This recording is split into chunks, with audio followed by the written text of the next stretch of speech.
ल साथीहरु हजुर हामी चाहिँ बिस्काम भन्ने गाउँ घुम्न जाँदै छौं। हिजो रातभरि बिहान पनि पानी पर्यो, त्यसैले आज मौसम चाहिँ अलिक खराब छ। बिहान चाहिँ एकछिन राम्रो भएको थियो। यता हाम्रो मसँग जाने भाइ मेरो साथी समुराई यता म अहिले चाहिँ हामी बादेल भन्ने ठाउँमा छौं। बाटो अलिक खराब चाहिँ बाटो चाहिँ खराब छ। बाटो यस्तो छ, घर के साह्रो बाक्लो छ त्यहाँ त है। यहाँ त 2-3 जना घर रहे तर हेर्न कति छ। गाउँको घर चाहिँ यस्तो छ। ल हाम्रो गाउँ चाहिँ यस्तो छ। अरु 2 जना पनि छन् बाइकमा आउँदै गरेर, तर कहाँ हराए तिनीहरु चाहिँ। हामी जानुपर्छ त्यो पारीको यहाँ देखेको त्यो भत्केको पहिरो छ त्यस्तो बाटो छ। गाउँको त्यस्तो छ। गाउँमा बाटो कस्तो छ शम्भु भन्न त? गाउँमा बाटो यतिको ठिकै हो, तर उस्तै पर्यो भने ठाउँ चाहिँ गाह्रो छ। माल मेटेरियल चेप्टिएर पिकलिक यो चाहिँ हाम्रो खोटाङ ऐसिलहरुका गाउँपालिका वडा नम्बर 2 बाकाचल भन्ने ठाउँको बत्ती चाहिँ यहाँबाट यो खोला भन्ने चाहिँ लिदुङ खोला हो। सिन्दुरे ढुङ्गा लगाएर विद्युत भन्छ। यो तल बगर खोला, तल मान्छेनी पुल बनाउँदै रहेछ केटाहरु त।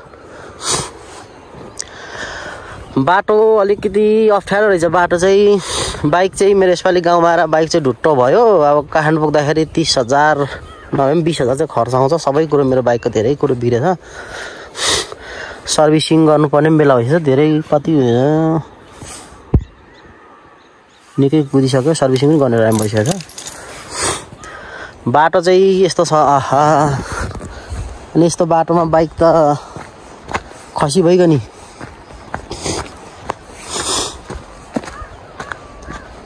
ल बाटो चाहिँ यस्तो छ। अनि पारी हो यता खोला चिरखोला चाहिँ यता माथि हो। तपाईको यता माथि गएर यतातिर चाहिँ यता गयो भने यता साल्पा भन्ने ठाउँ छ एउटा एकदम चलेको राम्रो ठाउँ हो, धार्मिक स्थल। यो साइडमा त घ्याङखर कन्छ डाँडा छ। यता चाहिँ पारी चाहिँ राखा बाङदेल हो। कहाँको केटाहरु त आएन नि त हौ है।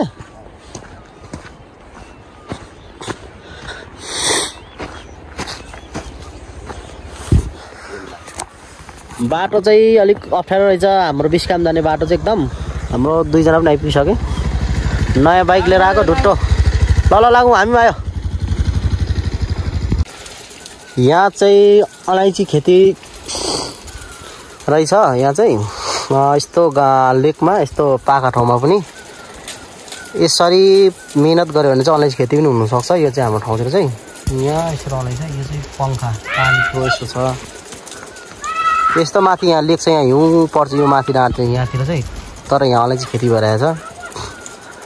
निकै मेहनतले गरेछ हैन। पानी त यहीँ लिपरेछ चाहिँ यसले त। म सबतिर यहाँ पनि पानी फिरफिर छ। बाटो यस्तो छ। अलैँची खेती अहिले चाहिँ हामीहरू बिस्काम छैन नि, के भन्छ अरे बिस्कामको तामाङ गाउँ ठ्याक्कै आइपुगेका छौँ। हामीहरू 4 जना छौँ। बाटो चाहिँ अलिकति खराब भएको कारणले बाइक चाहिँ अलिकति खसी पर्यो। यता माथि लेक ठाउँ हो। यो चाहिँ एकदम चिसै ठाउँ हो। यता घरहरू अलिक लेक भएको कारणले यस्तो हुन्छ। यहाँ चाहिँ बाटो चाहिँ अलिकति खराबै छ।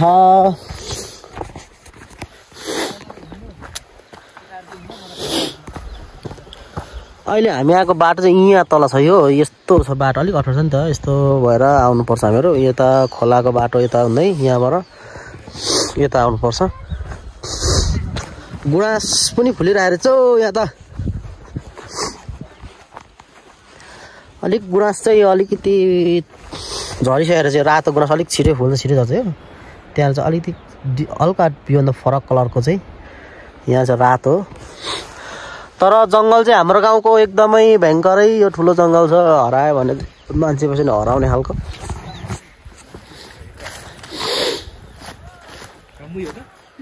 शम्भु ल हामी सम्मुको रमाइलो पलको गाउँतिर आइपुगेको छौँ।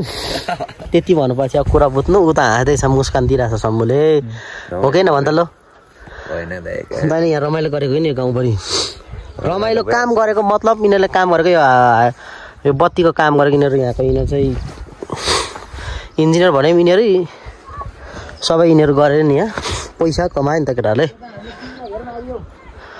आहा गाउँ चाहिँ रमाइलो रहेछ। अहो भेटियो अहिले चाहिँ ठक्कै हामी बिस्कामको शेर्पा गाउँमा आइपुग्यो हो। यो भनेको लामा डाँडा।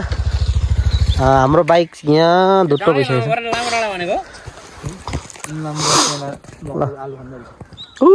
गाउँहरू यस्तो छ हौ जङ्गलहरू। ओइ सम्भो गुम्बा पनि रहेछ यार अनि घर त कहाँ छ? कस्तो लाग्यो तँलाई भन्न? खुसी? ठिक पहिला सुरचोटी आउँदा नि मलाई त दामी लागेको थियो हो एकदम बी ह्याप्पी हो।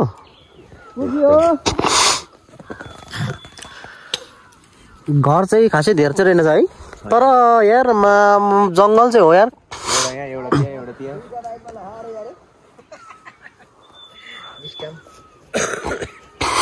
यहाँ माथि हाम्रो शेर्पी एकजना दिदीले यहाँनिर आलु खाँदो रहेछन् है। मिसो गुम्बा रहेछ। जे होस् ठाउँ रमाइलो छ। तपाईँहरू पनि आउनुहोस् यो हाम्रो ठाउँमा एकदम ऊ खोलेको बेला मौसम खुलेको बेला चाहिँ अलिक रमाइलो हुन्छ। आज अझै मौसम पानी परेकोले गर्दाखेरि अलिक धेरै बादल लागिरहेछ नत्र भए चाहिँ ठाउँ चाहिँ एकदम राम्रो छ घुम्नुलाई चाहिँ।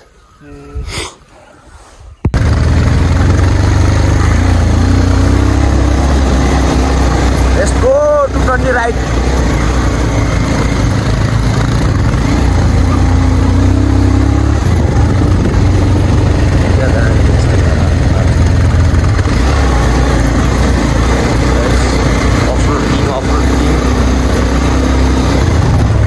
स्कुल रहेछ त है यहाँ त स्कुल हो यहाँ बिस्कामको यो चाहिँ है। बिस्कामको शेर्पा गाउँको स्कुल यो चाहिँ एकदम लेक ठाउँ होइन अब एकदम चिसो ठाउँको स्कुल हो।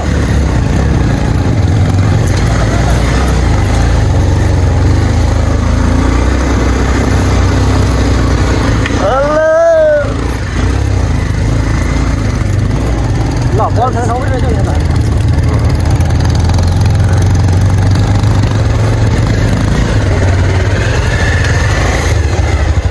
कता हौ भन्नु?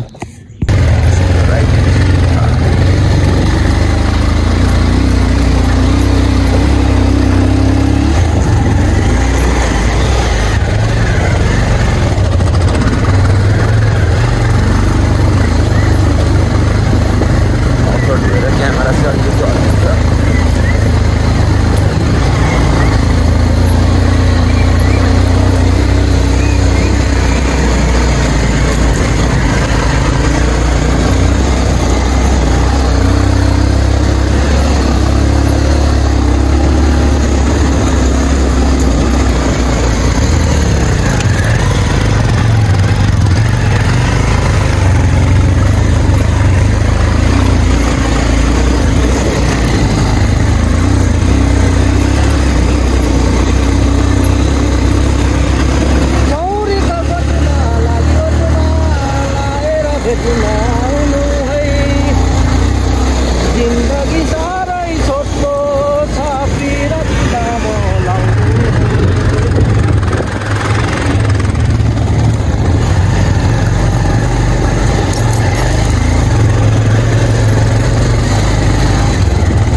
बिस्काममा हामी चाहिँ ठ्याक्क आइपुगिसक्यौँ।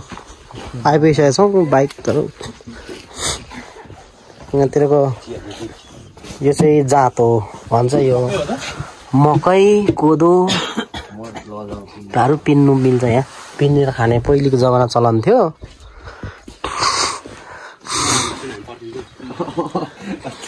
यहाँ त छैन नि त मान्छेहरू हो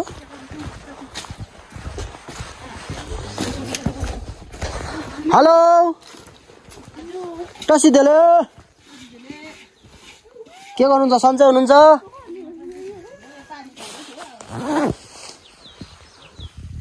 यता हाम्रो चाहिँ यता थाम्न भन्ने यो चाहिँ नयाँ वर्षमा पिकनिक हाम्रो जाने ठाउँ यता चाहिँ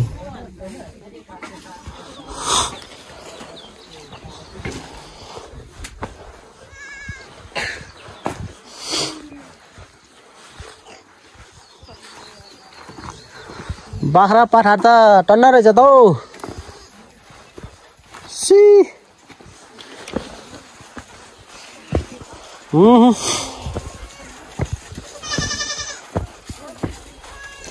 यो कता यता बाटो त होइन छ सुचिया यहाँ चाहिँ सुचिया खाँदै यता हाम्रो भाइले चाहिँ कुन चिया खायो तिमीले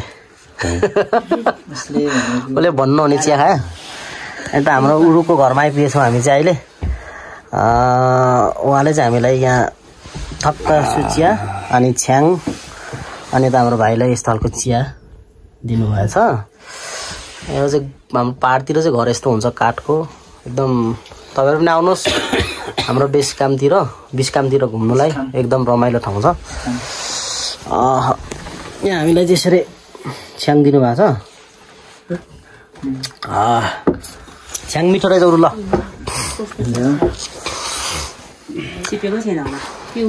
हुन्छ छिप्पेको रहेछ छ्याङ त एकदम मिठो रहेछ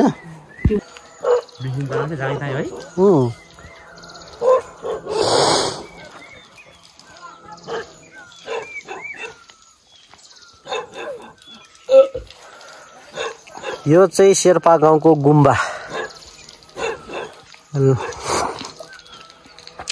यस गाउँ रमाइलो चाहिँ रमाइलो हो लेकमा बस्नुको आनन्दै छ नि छुट्टै छ नि होइन जाउँ उता पल्लो गाउँतिर अलिकति मकै स्कुल यो चाहिँ स्कुल रहेछ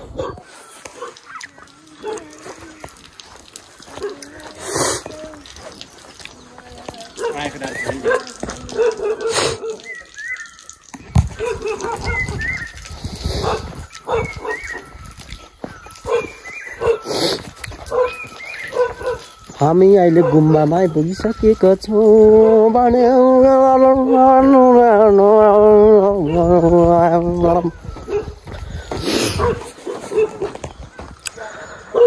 आलु खेती यो चाहिँ आलु र मकै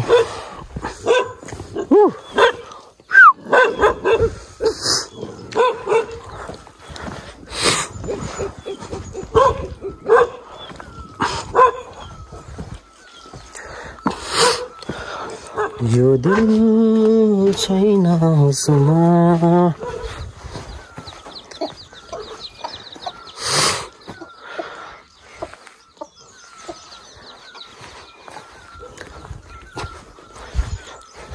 हाम्रो साउनीहरू आलु खन्दै रहेछन्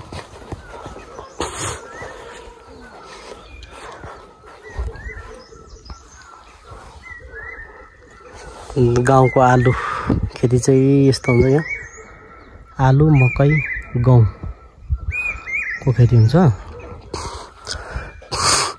यहाँ हाम्रो दिदीबहिनीहरूले चाहिँ आलु गोड्दै हुनुहुँदो रहेछ स्कुल हजुर मेसिन खुकुरी धारमा केटाहरूले एकतिर चाहिँ छिराहाल्छ मेसिनले काटेको काट त होइन एकतिर कुन चाहिँ सिकारोले भेट्यो कि हौ डम्बेल रहेछ भाइ फेरि यो हाम्रो यो लेकतिर चाहिँ तरकारी व्यवस्था यस्तो हुन्छ यहाँ आगो फुक्ने ठाउँमा नेपालीमा भन्नु मिलेन फेरि माङ्सेको सिको भन्छ यस्तो हुन्छ व्यवस्था रहेछौ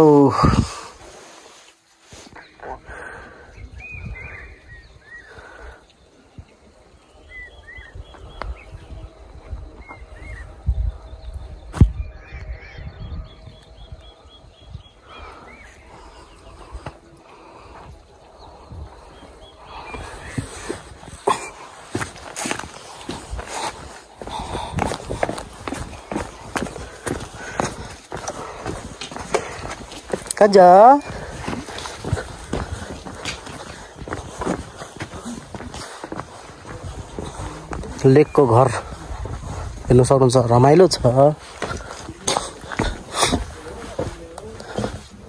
खानी भाइ